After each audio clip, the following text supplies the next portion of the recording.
Capítulo 3, alguns dos versos, nós vamos ler para falar sobre uma das afirmações do texto, onde Deus, pela boca de Malaquias, diz: ponham-me à prova, tragam o dízimo todo ao depósito do templo, para que haja mantimento em minha casa. Ponham-me à prova, diz o Senhor dos Exércitos, e vejam se não vou abrir as comportas dos céus e derramar sobre vocês tantas bênçãos que nem terão onde guardá-las. Impedirei as pragas, que pragas devorem suas colheitas, e as videiras nos campos não perderão o seu fruto, diz o Senhor dos Exércitos. Então todas as nações os chamarão felizes, porque a terra de vocês será maravilhosa, diz o Senhor dos Exércitos. Que Deus abençoe a sua palavra. Irmãos, este texto foi escrito mais ou menos 100 anos após a volta do povo de Deus do cativeiro, e o povo de Deus havia esquecido as palavras e as orientações de Deus, havia se desviado, a obediência havia se tornado algo mecânico, algo rotineiro. Eles se tornaram relapsos na celebração dos cultos, eles se tornaram negligentes nos compromissos, injustos com o seu semelhante. E Malaquias é chamado por Deus para trazer uma palavra ao amado povo de Deus, o chamado ao arrependimento. O arrependimento. Nós aprendemos no capítulo 13, no verso 5, que as violações da vontade de Deus tinham a ver também com a prática da feitiçaria.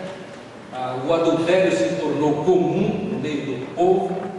Eles tinham pensamentos falsos, eles retinham o salário dos trabalhadores, enfim, praticavam muitas e extremas injustiças. E além disso, sonegavam a entrega dos seus bens para Deus nos dízimos, que deviam ser entregues ao Senhor. Irmãos, é claro que Malaquias 3, neste texto lido, tem tudo a ver com esta matéria, com dízimos. Com dízimos.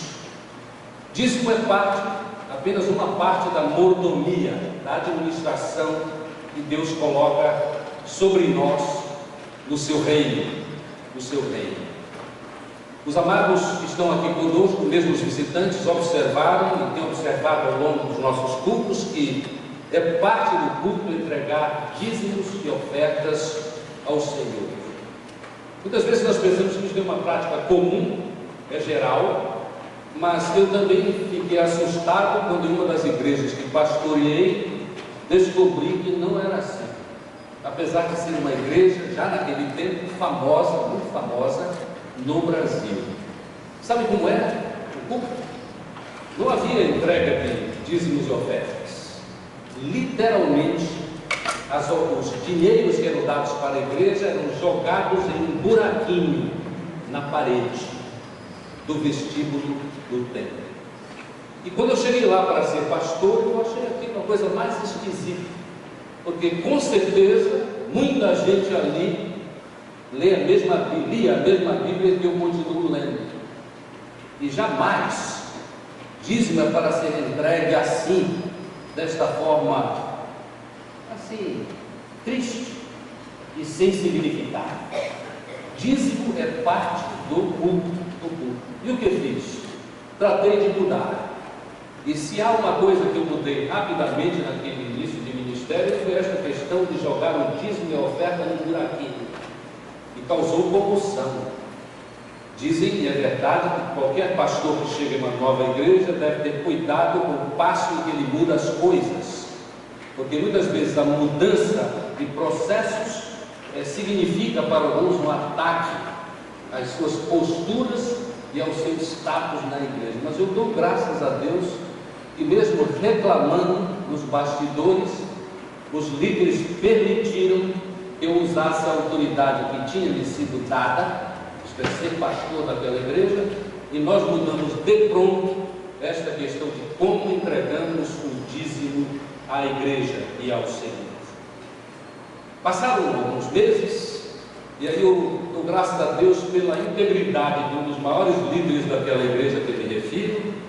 Ele chegou comigo e disse: pastor, eu tenho algo a lhe dizer.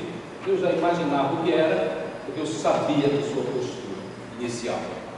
Ele disse: eu dou a mão palmatória, porque no domingo passado, pastor, quando nós vínhamos chegando, o meu filho pequeno, mas que já entende das coisas, chegou a mim e disse: papai, me dê aí um dinheiro para eu jogar no buraquinho. Me dê aí um dinheiro para eu jogar no buraquinho.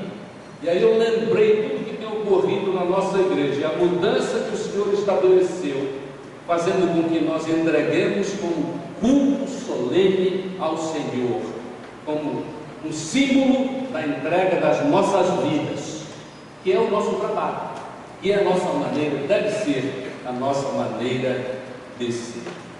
Mas, irmãos, há pessoas entre nós, provavelmente não há nenhuma vergonha nisso, que precisam conhecer um pouco a respeito de dízimo. Convenhamos que esta questão de dízimos, ofertas para a obra de Deus na igreja, em alguns lugares, tem sido assunto assim como que um pouco constrangedor. Constrangedor por quê? Constrangedor por causa do abuso dos falsos profetas no nosso meio, que desejando, não é enriquecer ou aumentar a obra do Senhor, mas desejando locupletar-se com os valores dos crédulos da sua igreja, só falam nisso. E no culto são recebidas 4 e 5 ofertas no mesmo culto, e a pressão emocional e social é grande, é poderosa, e muitos sucumbem ao canto da sede. Amados, 2 dos jovens da nossa igreja, coisa bem de jovem, resolveram ver se é verdade isso. Não pediram nenhuma licença para mim, nem precisavam. E eles agiram com total independência. Foram uma destas igrejas assim, que expõem os fiéis à inverdade, extorque literalmente o dinheiro dos fiéis. E chegando lá, eles passaram exatamente por esta experiência dramática. Era óbvio que eles não eram do grupo, eram 2 jovens, ainda andam no nosso meio, e houve a primeira oferta, a pressão, o valor era estipulado. Quem tem aqui 100, agora é a hora de quem tem 100. Eles ficaram assustados que muitos deram, e depois foi baixando 60, 50, 30, 20, 10, 5, e quando chegou em 5 e eles dão várias ofertas ao mesmo tempo, pressão cada vez crescente, alguém apresentou-se a estes 2 jovens da nossa igreja e disse assim: olha, aqui está 5 para cada um, para que vocês entreguem ao Senhor para serem abençoados.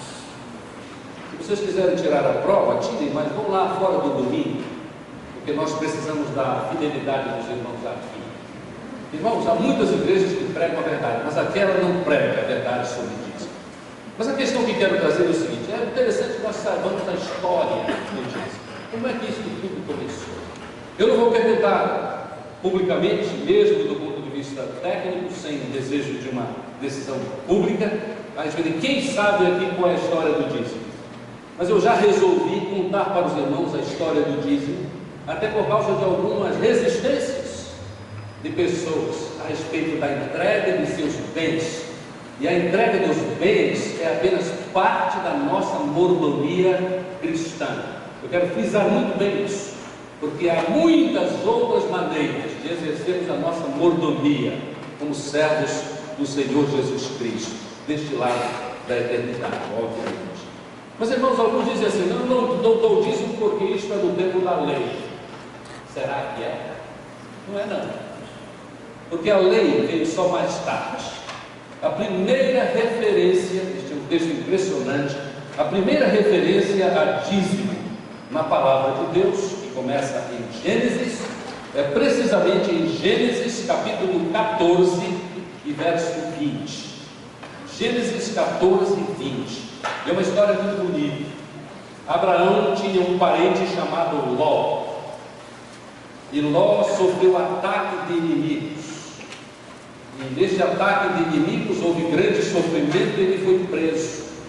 Então ele é Conhecedor deste acontecimento, ele junta alguns guerreiros, por sinal muito bons, e vai de encontro aos inimigos. Ele vence os inimigos, e quando ele volta alegre, porque abençoado por Deus com a vitória, ele se dirige ao sacerdote Melquisedeque. E o texto 14 e 20 diz assim, verso 18: Então Melquisedeque, rei de Salém e sacerdote do Deus Altíssimo, trouxe pão e vinho e abençoou Abraão ao chegar da vitória, e ele disse: Bendito seja Abraão pelo Deus Altíssimo, Criador dos céus e da terra, e bendito seja o Deus Altíssimo que entregou seus inimigos em suas mãos. Quando ele disse isso para Abraão, Abraão lhe deu o dízimo de tudo. É a primeira expressão. A coisa mais importante para nós gravarmos aqui, além de que é a primeira palavra sobre dízimo nas Escrituras, é que a única motivação de Abraão em dar o dízimo de tudo foi gratidão a Deus. Sim. E é importante frisarmos isso porque há muitas outras motivações, algumas delas inconfessáveis, na verdade. Quando eu lia um grande livro, apesar de pequeno, mas de grande valor, do pastor Falcão Sobrinho, sobre a teologia da mordomia, ele cita algumas das razões inconfessáveis e erradas para a entrega do dízimo. Uma delas é, inclusive, ter poder no meio do povo. Quando eu era pastor bem jovem, eu experimentei a vida de um participante da igreja. Me recuso a dizer o servo do Senhor, porque não creio que era, não dá nenhuma evidência disso.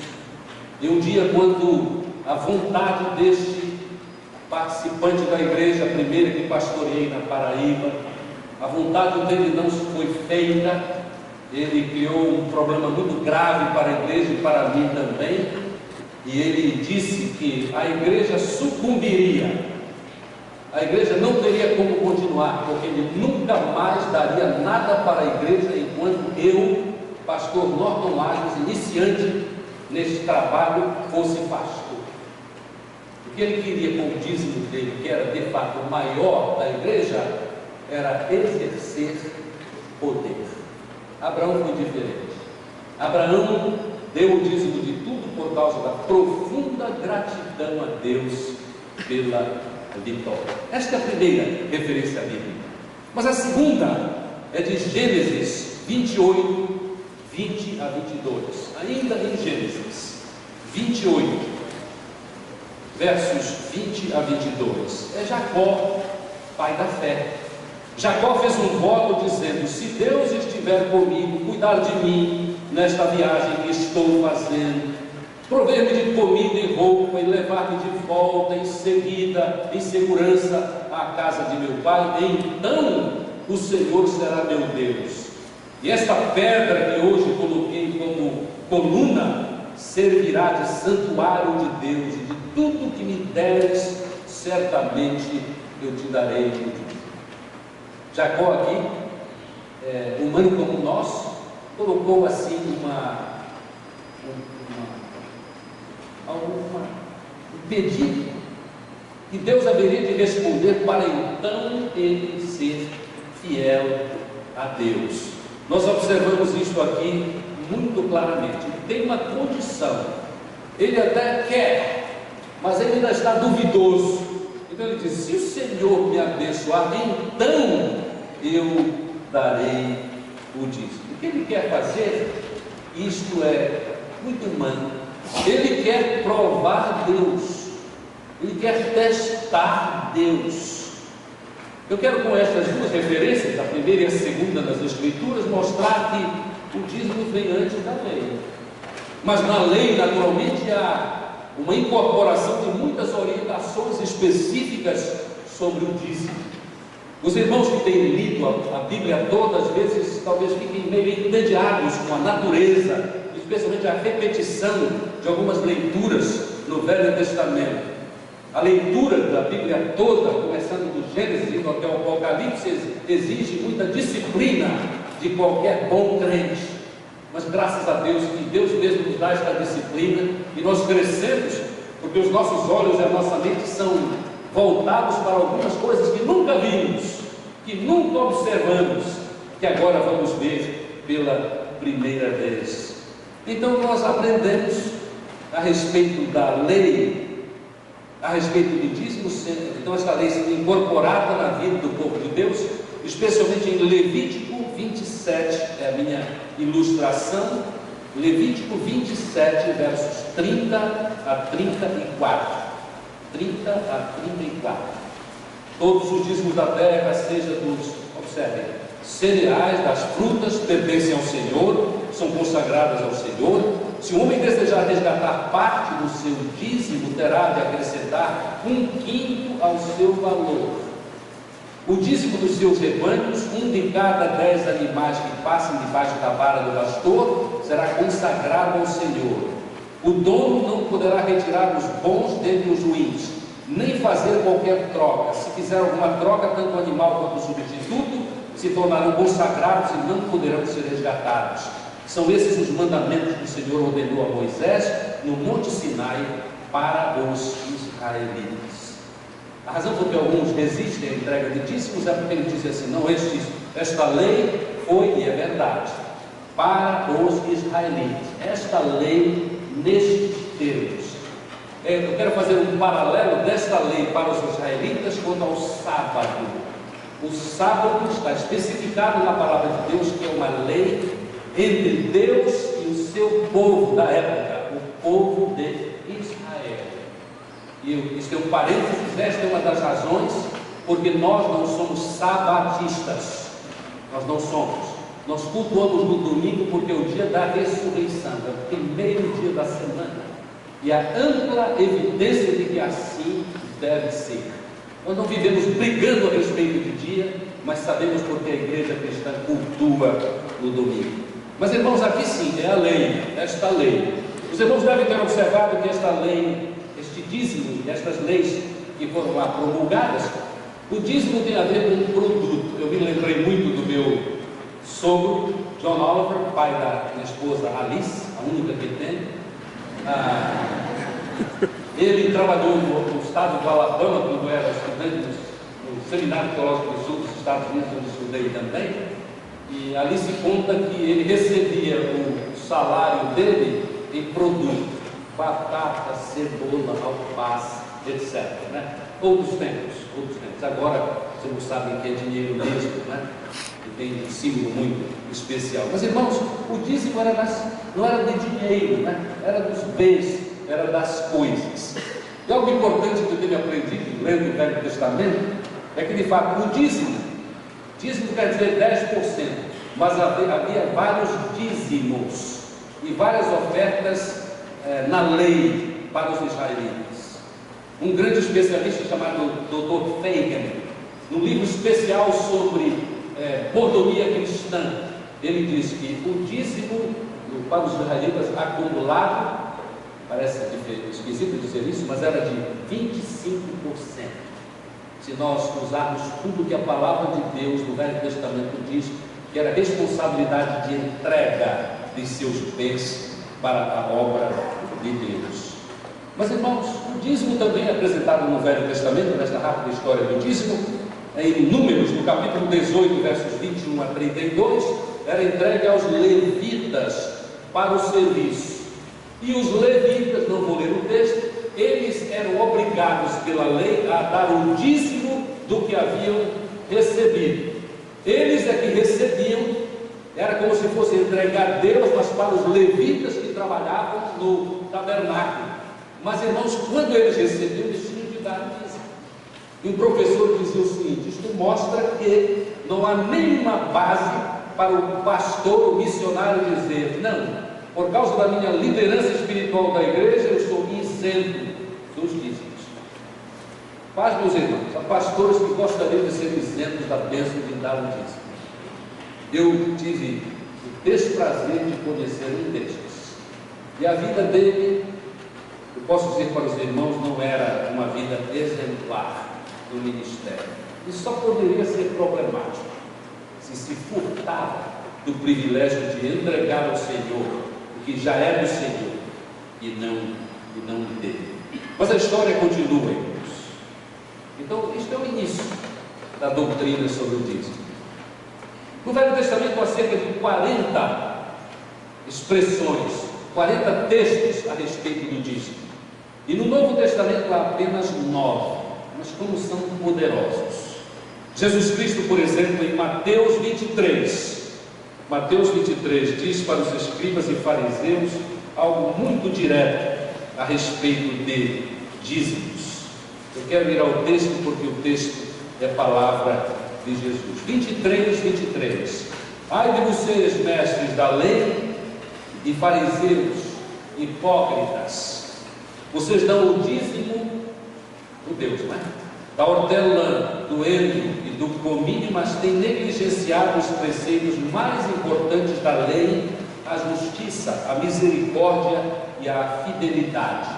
Vocês devem praticar estas coisas sem omitir aquelas. Aquelas é a entrega de dízimos. Então Jesus Cristo orientou a respeito deste assunto. E a orientação de Jesus é válida para nós, porque Ele é o nosso Salvador e Senhor. Outras expressões há, mas eu quero simplesmente dizer que em Hebreus, no capítulo 7, onde há 6 das referências do Novo Testamento sobre dízimo, é bem patente que o dízimo, quando dado para o sacerdote, quando dado na igreja, é dado para Deus. É dado para Deus. A Bíblia ensina, então, isto como a história do dízimo. E em toda essa história o que nós aprendemos é que o interesse de Deus em que homens, desde o Velho Testamento, dessem o dízimo, não há nenhuma dúvida, é para beneficiar o doador no reconhecimento de Deus, para com ele ter um relacionamento adequado, onde motivado pela graça e pelo amor, dando evidência de confiança em Deus, num ato de obediência. Ele diz publicamente, através dos símbolos da entrega do dízimo, que ele é dependente de Deus. Quer queiramos, quer não, todos somos dependentes de Deus. E este Deus maravilhoso diz: provai-me nisso, ponha-me à prova a respeito deste relacionamento e desta experiência. Eu às vezes fico meditando por que em Malaquias 3, nos versos lidos, existe essa expressão de Deus através de Malaquias: ponham-me à prova. Creio que a razão, irmãos, é porque Ele sabe que às vezes nós somos extremamente inseguros e não agimos, e às vezes, além de inseguros, desobedientes. E Ele quer nos inspirar a que façamos a sua vontade. Quando nós pensamos a respeito de pôr Deus à prova, quem sabe a primeira figura do Velho Testamento que vem à nossa mente é aquela figura de Gideão em Juízes, no capítulo 6, onde ele precisa experimentar algo, ele precisa enfrentar inimigos, e ele vai a Deus e ele põe Deus à prova, e a prova que ele quer é dada mais de uma vez, tal a insegurança dele. No capítulo 6, versos 36 em diante, nós encontramos o seguinte: Gideão disse a Deus, quando Deus a prova, estava inseguro pelo que ia fazer. Hoje há pessoas que ainda fazem isso, é o estilo de cada um, mas ele diz assim: quero saber se vais libertar Israel por meu intermédio. Gideão é um grande guerreiro, como prometeste. A promessa havia sido feita: eu vou libertar e tu vais liderar. Mas ele disse: eu quero saber se vais mesmo libertar Israel por meu intermédio, como prometeste. Vê, Senhor, eu vou colocar uma porção de lã na eira, e se o orvalho molhar apenas a lã e todo o chão tiver seco, saberei que tu libertarás Israel por meu intermédio, como prometeste. E assim aconteceu. Gideão levantou-se bem cedo no dia seguinte, torceu a lã e encheu uma tigela de água de orvalho, e disse ainda Gideão a Deus: não se acenda, Senhor, a tua ira para comigo. Deixa-me fazer só mais um pedido. Permite-me fazer mais um teste com a lã. Desta vez faz ficar seca a lã e o chão coberto de orvalho. E Deus assim fez naquela noite. Somente a lã estava seca, o chão estava todo coberto de orvalho. Graças a Deus para Gideão, eu não sou Deus, porque eu tenho dito: paciência, Gideão, eu vou conseguir outro para fazer o serviço. E você põe a prova. E ele põe a prova de novo. Isso me lembra o seguinte: no tocante à entrega de nossos bens para Deus, apesar de tudo que nós conhecemos, desde a história lá no Velho Testamento, a confirmação de Jesus no Novo Testamento, a nossa experiência na igreja com pessoas fiéis, dedicadas a Deus, que têm uma vida impoluta, perfeita do ponto de vista humano, na entrega de seus bens, e vendo tudo isso, nós queremos provar Deus. E Deus é tão misericordioso que Ele se submete à prova. Provai-me, põe-me à prova. Qualquer um de nós pode fazer isso. Por Deus a prova. Se houvesse tempo, nós ouviríamos, tenho certeza, porque conheço alguns dos irmãos em particular, poderíamos ouvir alguns testemunhos fabulosos a respeito de como Deus cumpre a sua palavra, como Ele abençoa. E nós não devemos ter qualquer problema em dizer, inclusive financeiramente, por causa dos excessos, especialmente da Igreja Universal do Reino de Deus e outras assemelhadas, neocarismáticos do nosso tempo, às vezes nós ficamos meio balançados, com medo desta realidade, mas é a absoluta verdade. E esta verdade é fundamentada no texto que eu li para os irmãos e que quero relembrar. Vou ler o texto todo também, pequeno. Tragam o dízimo todo ao depósito do templo, para que haja alimento em minha casa. Ponham-me à prova, diz o Senhor dos Exércitos, e vejam se não vou abrir as comportas dos céus e derramar sobre vós tantas bênçãos que nem terão onde guardá-las. Impedirei que as pragas devorem suas colheitas, e as videiras dos campos não perderão seu fruto, diz o Senhor dos Exércitos. Então todas as nações os chamarão felizes, porque a terra de vocês será maravilhosa, diz o Senhor dos Exércitos. Irmãos, Deus abençoa, repreendendo males, doenças, fome, abre as janelas do céu, Ele elimina as dificuldades da nossa vida. Mas como agem os homens?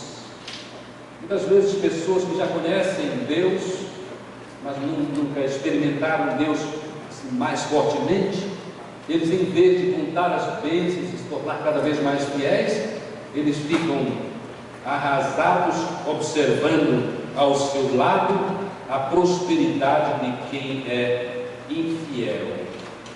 E os infiéis também prosperam. Os infiéis também prosperam. Observem o Salmo 73. Certamente Deus é bom para Israel e para os puros de coração. Quanto a mim, os meus pés quase tropeçaram e por pouco não escorreguei, porque tive inveja dos arrogantes quando eu vi a prosperidade desses ímpios. Eles não passam por sofrimentos e têm um corpo saudável e forte. Estão livres dos fardos de todos, não são atingidos por doenças como outros homens. Por isso o orgulho deles serve de colar e eles se vestem de violência. Do seu íntimo brota a maldade, da sua mente transbordam maquinações. Eles zombam e falam com más intenções em sua arrogância, ameaçam com opressão. Com a boca arrogam a si os céus e com a língua se apossam da terra. Por isso o seu povo se volta para eles e bebe suas palavras até saciar. Irmãos, estas palavras talvez reflitam a angústia de alguns de nós, e mesmo podendo ser tão abençoados por Deus, nos preocupamos com os outros, aqueles que supostamente estão bem. A minha pergunta é: meditem sobre isso. Estão mesmo? tem esta saúde toda. Eu dou graças a Deus por uma experiência que tive, quando eu era secretário arquivista de uma companhia de seguros, há muitos anos, quando não havia computador, chamada Miller's Insurance Company, uma companhia de seguros poderosa no sudoeste dos Estados Unidos. Um dia, eu estava terminando o meu trabalho, no qual eu já era um especialista, depois de mais de anos de experiência. Eu arquivava os apólices que eram usados durante o dia, eu e mais 2 colegas brasileiros, todos eles pastores. Irmãos, eu ouvi um choro do patrão na sala contigo, na grande sala do CEO da firma. E eu, porque o choro era convulsivo, fui lá e encontrei aquele ricaço, mexi com ele, me dispus a ajudá-lo, e ele contou os seus males. De Salmo 73, eu expresso assim, eu invejei os que são ricos e que não são tementes a Deus e não estão nem aí para Deus e para os homens e praticam injustiças. Irmãos, isso aqui é uma falsidade, é um engano, porque eles não estão bem assim. E quando vem as crises da vida, aí é que eles estão mal. E amados, a crise vem sobre nós, mas vem também sobre eles, porque deste lado da eternidade, viver é sofrer, como dizem os poetas. É verdade. O meu pastor, quando eu era jovem, John Claypool, dizia assim: se você ainda não sofreu, é só esperar. E não é nenhuma maldição sobre ninguém, é realidade. É realidade. Das pessoas idosas e muito sofridas, uma vez me revelou o seguinte: diz assim, o meu problema, Norton, é que se funciona, dói. Meus irmãos já concordam com isso, não é? Muitos dos irmãos. Se funciona, dói. Sofrimentos naturais. Mas já sofrimento não é só sofrimento físico. Necessidades. O que é que um homem poderoso, rico, que é injusto com os outros e não teme a Deus e nem ao diabo, dizer, o que é que ele faz quando de repente ele perde aquilo que ele valoriza? Ele não tem nada em que se segurar. Não tem. Mas quem é do Senhor tem. Não importam as circunstâncias, como cantamos com tanto sentimento. Não importam as circunstâncias, Deus cuida dos seus. E nós temos provado esta realidade. Nós temos provado esta realidade. Amados, como é maravilhoso nós termos a coragem de, se precisamos, se este é o nosso sentimento agora, provar a Deus. Sim, em qualquer coisa na vida, porque Ele é verdadeiro, Ele é fiel. Mas como é maravilhoso quando nós provamos Deus a respeito dos nossos bens materiais e colocamos Deus em primeiro lugar na nossa vida e vemos a nossa vida e a vida dos nossos queridos e a vida da nossa igreja desabrochar na direção da bênção de Deus, que nos permite fazer a vontade de Deus e proclamar que vale a pena confiar em Deus, porque as suas promessas se cumprem. Elas se cumprem. Eu quero trazer uma palavra para os irmãos, muito interessante a respeito destas bênçãos de Deus para os fiéis, onde simbolicamente o que acontece é exatamente o que na linguagem daquele tempo, quando Malaquias pregou para o povo de Deus rebelde, que julgava que os ricos injustos é que estavam bem, não eles, e que eles mesmos procuravam fazer todas as vontades de Deus, mas não tinham a resposta de Deus, e foram até duros contra Deus. E sendo duros contra Deus, Deus diz para eles: olha, as palavras de vocês têm sido duras para comigo. Vocês perguntam o que temos falado, vocês ainda perguntam o que temos falado contra ti. Vocês têm dito o seguinte: é inútil servir a Deus. O que é que nós ganhamos quando obedecemos os seus preceitos? Ficamos nos lamentando diante do Senhor dos exércitos. Por isso agora nós consideramos felizes os arrogantes, pois tanto prosperam que praticam o mal quando escapam aqueles que desafiam a Deus. Mas, irmão, não é assim. O próximo verso diz: depois de toda esta conversa e toda esta rebeldia, todo este encontro, este engano, esta ilusão,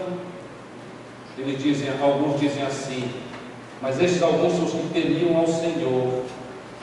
Aqueles que temiam ao Senhor começaram a conversar uns com os outros, diz o texto. O Senhor os ouviu e foi escrito um livro como memorial na sua presença acerca dos que temiam o Senhor e honravam o seu nome, e deixaram de fazer aquilo que era o problema entre eles e Deus, inclusive a não entrega dos dízimos. No dia em que eu agir, diz o Senhor dos exércitos, eles, os fiéis, serão meu tesouro pessoal. Terei compaixão deles, como um pai tem compaixão do filho que lhe obedece. Então vocês, povo de Deus, no tempo de Malaquias, mas nós também, vocês verão novamente a diferença entre justo e ímpio, entre os que servem a Deus e os que não servem. Amados, meu desejo é que Deus nos ajude e com muita sabedoria espiritual nós reconheçamos que há uma grande diferença entre aqueles que servem e aqueles que não servem. Não é só prudente, é maravilhoso servirmos a Deus e obedecermos à sua palavra. Isto foi confirmado muito bem na vida de uma mulher norte-americana, paupérrima, chamada Osceola McCarthy. Esta é uma história impressionante da bênção de Deus na vida de uma serva fiel. Amados, ela nasceu em 1908, morreu em 1999 aos 91 anos de idade. Ela teve de abandonar a escola aos 12 anos, apesar de todo o seu desejo de estudar, porque ela tinha uma tia muito doente e foi designado que ela poderia e deveria ajudar esta parente. Ela nunca pôde voltar à escola, e começou logo depois uma carreira de ser lavadora e passadora de roupas. E ela, inclusive, mesmo tendo acesso a uma máquina de lavar, ela preferia lavar no tanque. Uma mulher pobre e muito trabalhadora. Ela, aos 86 anos, se aposentou. Em toda a vida, ela sempre deu o seu dízimo para a sua igreja em Harrisburg, Mississippi, nos Estados Unidos. Além de dar os dízimos, ela fazia o quê? Ela pagava as suas dívidas e ela pagava o seu seguro e teve a boa ideia de também pagar uma sepultura. Tudo que sobrava depois desses pagamentos simples, já citados, ela colocava no banco. E Deus abençoou muito esta senhora em toda a sua vida. Ela mesmo dizia assim para todo mundo, durante o tempo já da sua velhice. Ela dizia assim: quem precisa qualquer coisa mais, além das bênçãos de Deus? E por causa desta sua afirmação, um de seus pastores disse: na vida da senhora McCarthy foi provado o pensamento de Søren Kierkegaard, onde ele disse: mais abençoado é dar do que receber, mas também é mais abençoado não precisar tanto do que desejar demais. O problema de muitos de nós, convenhamos, é que nós desejamos demais. E se desejamos demais, nós somos um prato cheio numa sociedade consumista, onde nós tantas vezes, literalmente, eu estou incluído nisso, compramos o que não precisamos. É verdade. E às vezes compramos algo que nós já temos.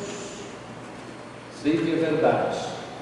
não cito exemplos para não faltar com a ética. Irmãos, depois de 5 anos depois da morte desta senhora, ela se tornou uma celebridade no seu país. Sabem por quê? Porque dos dinheiros que ela guardou, ela entregou, já no finzinho da vida, ela entregou o equivalente a 400 mil reais no valor de hoje, e isso era apenas 6 décimos do que ela havia angariado durante a sua vida.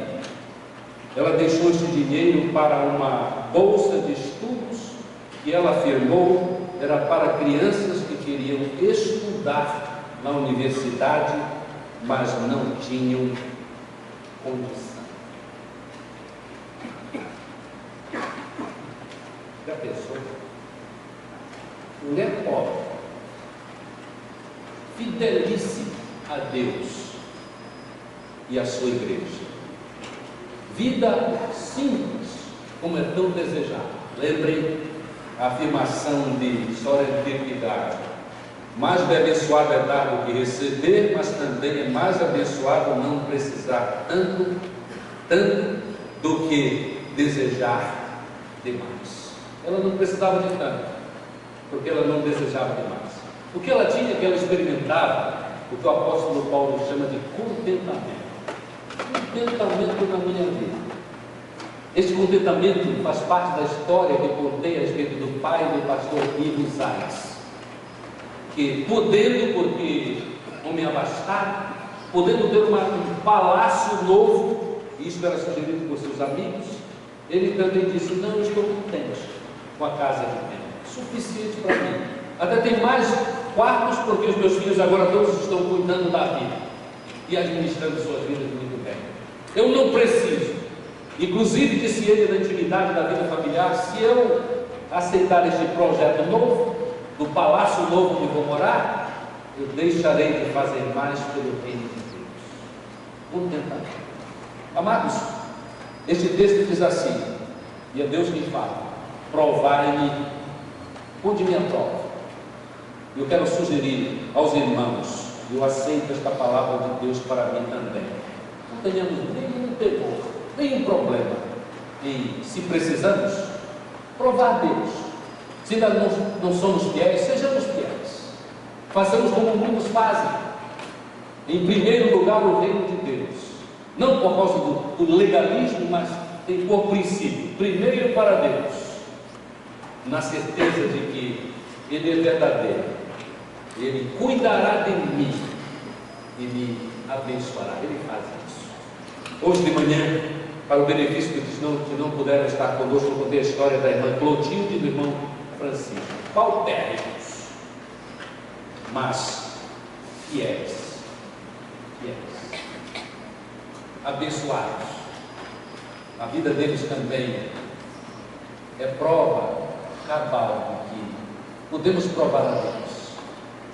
Quando provamos Deus, nós aprendemos mais uma vez que Ele cumpre a palavra, nos abençoa, multiplica os nossos bens de acordo com a sua vontade, para que nós possamos, com os nossos bens e aplicação na nossa vida e seu serviço, glorifiquemos o seu Cristo. Que Deus nos abençoe e nos dê o desprendimento de fazer o que Ele mesmo quer que façamos. Amém. Cristo é Deus, Senhor. Tudo que tem.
vez sem instrumentos, uma oração, uma afirmação para Deus. Se você, por alguma razão, de fato, não pretende ter fidelidade a Deus, não cante, por favor. Isso é uma oração. Deus não se engana com ninguém, sabe tudo. Cante se essa de fato isto é o desejo do seu coração, ou já é a sua prática. Graças a Deus pelos que já têm esta prática de ter Deus como Senhor de suas vidas. Isto reflete em tudo, inclusive na sua participação no reino de Deus com seus bens e com sua vida. Cristo é